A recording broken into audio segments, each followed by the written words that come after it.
Hello, dear students, good morning.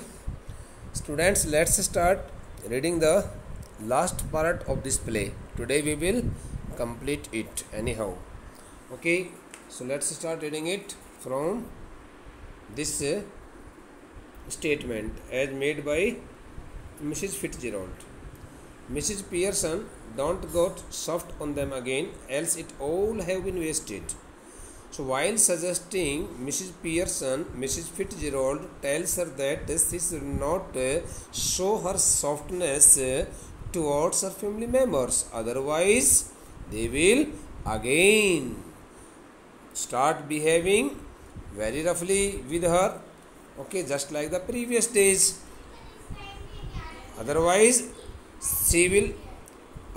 it all will have get wasted. Mrs. Pearson, I will try not to, Mrs. Fitzgerald. While assuring Mrs. Fitzgerald, Mrs. Pearson tells that she will try her best. She will try her best to be very strict to her family members, whom she has taught very good lessons of morality. Mrs. Fitzgerald, they have not had as long as I would like to have given them. Another hour or two's rough treatment might have made it certain. They have not had as long as I would like to have given them. Another hour or two's rough treatment might have made it certain. Mrs. Fitzgerald again tells something to Mrs. Pearson, saying it that if she remains or if she acts very roughly, very powerfully, very courageously, with them only for 1 or 2 more hours, they will surely start doing their works accordingly. Mrs. Pearson, I am sure they will do better now, though I don't know how I am going to explain. Mrs. Pearson, who looks so much delighted, tells Mrs. Fitzgerald that she hopes so. She hopes so. They all will surely behave with her very nicely, and they will act very correctly. They will do all the works in a better way. Mrs. Fitzgerald, severely, don't you start any explaining or apologizing, or you are done for. Once again, Mrs. Fitzgerald suggests her friend, Mrs. Pearson, that she should not put any long explanation before her family members, before her husband and her 2 children, and she should not feel any sorry. She should not feel sorry for making any kind of mistake. No, if she does so, they will surely get full advantage of her leniency, of her moderacy. Mrs. Pearson, with spirit, it's all right for you, Mrs. Fitzgerald. Mrs. Pearson, speaking some words in a very happy mood, and she tells Mrs. Fitzgerald that it's all right for you. She tells Mrs. Fitzgerald that she has really spoken and suggested her words very correctly, very rightly. After all, they aren't your husband and children. And she also tells her that she knows it very well now how to tackle them. And these the persons don't belong to her family. They belong to Hor's family. That's why she need not get worried. Mrs. Fitzgerald, impressively, now you listen to me. You admitted yourself you were spoiling them and they didn't appreciate you. Mrs. Fitzgerald, getting so much impressed to the voice of Mrs. Pearson, but again starts saying something to her. And firstly she tells her to listen to her voice very carefully. She also reminds her that once she had already admitted it on her part that it was she who had spoiled her family members okay on her part, and she had accepted her fault also, her mistake also, and she also told her that they never appreciated her, okay, they never regarded her. any apologize any apologize and explanations, and you will be straight back where you were. That's why being a bit concerned or bit worried, okay, she also finally advises her friend Mrs. Pearson that if she apologizes for the little mistakes, if she okay uh, gets herself so much kind and sympathetic and tender to her family members, and if she gives so long explanations, so she will surely come back where she was in the previous days. She would find herself in the same critical situation. They would again start insulting her, dominating over her, dominating on her. I am warning you, dear, just give them a look, a tone of voice, and now again to suggest you might be tough with them if you want it to be, and it ought to work. Anyhow, we can test it. Mrs. Fitzgerald, okay, gives suggestion after suggestions, and now she suggests her that she should not be so much soft to them, she must be very rough to them, she should not be so much sympathetic to them, as her sympathy can okay again spoil them. That's why she should be very strict while tackling them, while behaving them, okay, and she should not give them any kind of loose talk, any kind of soft voice also. She should not speak them so softly, so politely, okay. She suggests her that she should be very strict if she wants to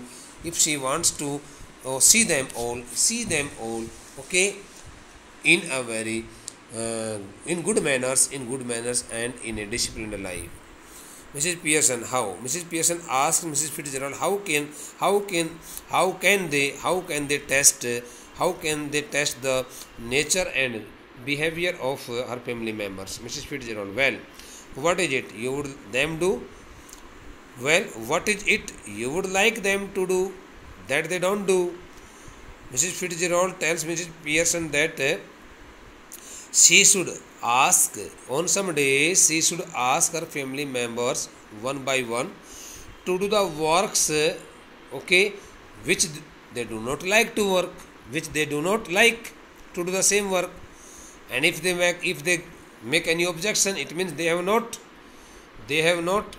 okay, they have not put themselves on the right path, they have not corrected themselves.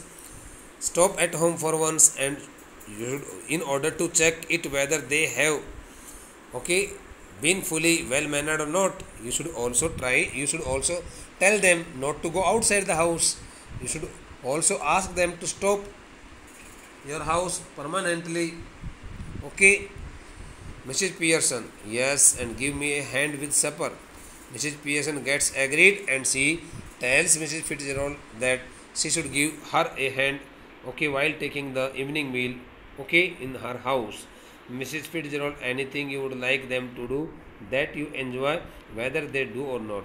Mrs. Fitzgerald tells her that if she should check it out on her part whether they make up their mind to do the works which are assigned to them by her. If they do all the works quite honestly and without any objection, it means they have been totally well mannered. Mrs. Pearson, hesitating, well, yes, I like a nice game of rummy, but of course I hardly ever have one except at Christmas. Mrs. Pearson tells Mrs. Fitzgerald that she likes really the game of rummy, which is played with the cards, okay, but she can hardly get any time in her life, as she only plays the game with her family members at the holy festival, okay, Christmas. Mrs. Fitzgerald getting up, that's all, that will do then. She moves toward the door left, then turns, but remember, keep firm and you have had it. She opens the door calling, "Hoy, you can come in now," coming away from the door and moving right slightly, quietly, but remember a firm hand. Mrs. Fitzgerald now starting leaving her seat, okay, she begins to leave her seat, she starts to rise herself from the seat, then That will do then. She tells her friend Mrs. Pearson that should she should do the same as suggested. Okay. She moves towards the door left, then turns. She starts moving towards the door, left side door. Again she turns back. Again she turns to tell something to Mrs. Pearson. Okay, but remember, keep firm. And before she leaves the place, better, she again suggests Mrs. Pearson to be very strict to her family members. She opens the door, calling. When she opens the door, she finds George Pearson and Doris Pearson sitting outside the door. Okay, since they had been sent outside the door by Mrs. Pearson, saying that she wants to have a conversation with Mrs. Fitzgerald. Okay, secretly. However, you can come in now. And while calling their attention, Mrs. Fitzgerald tells them that they now come inside the house freely. And she again starts coming away from the door and moving right slightly quietly. Now she is about to leave the door, though she has not left the place, but she is about to leave the door quietly. But remember a firm hand. She is really so much suspected, and that's why she speaks these words. And she tells Mrs. Pearson that she should remember, that she must be quite firm and quite strict. George, Doris, and Cyril stand together in circle. In through the doorway, these three persons of Pearson family stand together in circle. At the door sill, SIWL sill, threshold. दहलीज बोलते उसको. Looking apprehensively at Mrs. Pearson, fearfully. When they start looking at Mrs. Pearson, they seem to have much fear in their mind, and their faces have already fallen, and they think that she might again scold them if they speak any word. I'm just off. Now Mrs. Fitzgerald tells Mrs. Pearson that she is just going out to let you enjoy yourself, and she tells her that she has let her alone in her house to enjoy her life with her family members. The family looks anxiously at Mrs. Pearson, who smiles. When these three persons of Pearson family start looking at Mrs. Pearson, in a very worrisome condition, Mrs. Pearson also looks at them and she gives a very nice smile. She smiles at them. When Mrs. Pearson smiles at them, they get relieved, much relieved. They smile back at her. They get much relieved and they start smiling at Mrs. Pearson. Doris anxiously, yes, mother. Doris Pearson firstly speaks, who seemed to have much fear, much worry in her mind at this time also, and she asked her mother what she wants to say her, and she wants to ask her mother whether she has really changed herself, whether she is really so much pleased with them. Mrs. Pearson smiling, saying that you don't want to go out. Mrs. Pearson again with a smiling face tells Doris Pearson that she expects it that she won't go outside the house without permission. I tell you what I thought we would do. And she also tells her that she has already told her what she would like to do, what they would like to do in their family, and she should remember all the instructions. Mrs. Fitzgerald giving a final warning. Remember, again Mrs. Fitzgerald appears there and she tells Mrs. Pearson that she must remember all the suggestive words very sincerely. Mrs. Pearson nodding, then looking sharply at the family. Mrs. Pearson giving the signal of her head, nodding her head in affirmative, and then she starts looking sharply at the family who are standing all around her. No objections, I hope. She asks them whether they have any objections against the voice of Mrs. Fitzgerald. क्या आपको कोई किसी प्रकार की तकलीफ है श्रीमती फिट्जरोल्ड ने जो कुछ कहा उसको लेकर के? George Humbly no. Mother, the word mother stands for the mistress of the family, the boss of the family, the housewife of the family. George speaks his words very humbly, very politely, saying that they have no objections and they will do what she will ask them to do. Whatever you say, they will surely follow her words, they will surely obey her words, and they will always regard her as the mistress of their family. Mrs. Pearson smiling, I thought we would have a nice family game of rummy, and then you children could get the supper ready while I have a talk with your father. Mrs. Pearson, with a smiling face, tells her all family members, saying that they would like to play a game of rummy with the cards that night, but firstly she assigns a task to her children, saying that they must they must prepare the evening meal, which is known as supper. While, okay, at the same time she would like to have a private conversation with their father. George firmly shoots me. George firmly, says, George says to his two children very strongly, saying that, okay, he is totally agree with her, okay, and whatever Mrs. Pearson has, okay, told them really shoots him very nicely. He looks challengingly at the children. George starts looking at both the children very orderly, in an orderly form, challengingly. What about you two? George asks them what they want to do, what they want to say, okay, regarding the said words, regarding the spoken words, okay, by Mrs. Pearson. Cyril has hastily, yes, that's all right. Cyril gets agreed and says that he is totally agreed, okay, and he would like to go with the words of his mother. Doris hesitating. Doris, who finds herself in a suspected mood, does not respond very sharply, very quickly, very frankly. So at this, Mrs. Pearson sharply, what? Speak up. At this, Mrs. Pearson again gets angry, and she, okay, has some authority in her voice, and then she speaks. Then she asks, what she really means to say? What she really means to say? Speak up. She asks to speak up the words again. Doris hastily, very quickly, oh, I think it would be lovely. Doris also gets agreed, and she says that whatever her mother would say, okay, they would surely accept each and every voice, each and every word of, okay, her mother. Mrs. Pearson smiling, goodbye, Mrs. Fitzgerald, come again soon. Mrs. Pearson again with a smiling face, okay, bids goodbye to Mrs. Fitzgerald, and she also gives her, okay, an invitation in advance, saying that they must, okay, meet in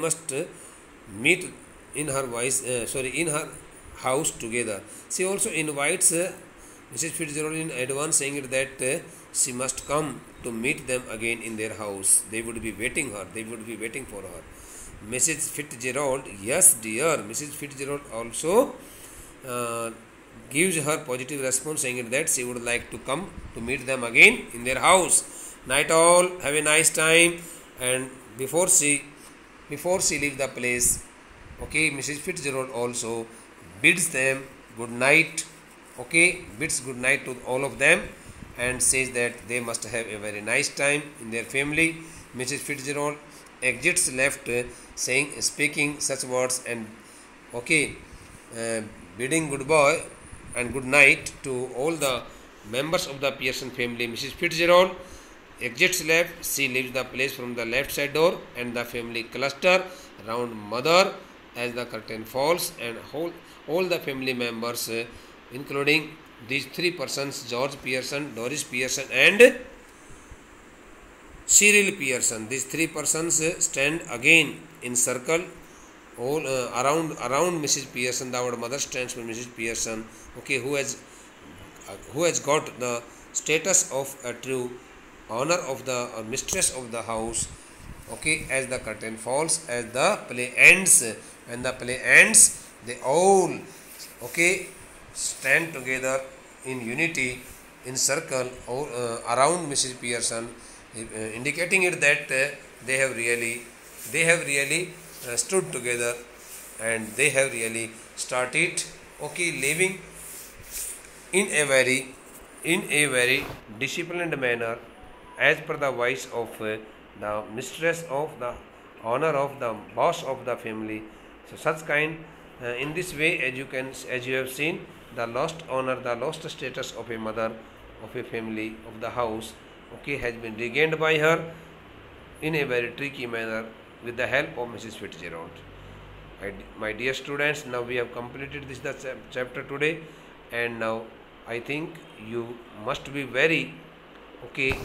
You must have taken all the explanations very interestingly, very happily. In case you have found any kind of problem, I extremely feel so much okay. Sorry for any inconvenience which has been okay seen by you in my explanation, and I would like to okay give you my explanation in some more and more simple and lucid language, and I would be okay awaiting for your suggestions and responses in the days come by. Thank you.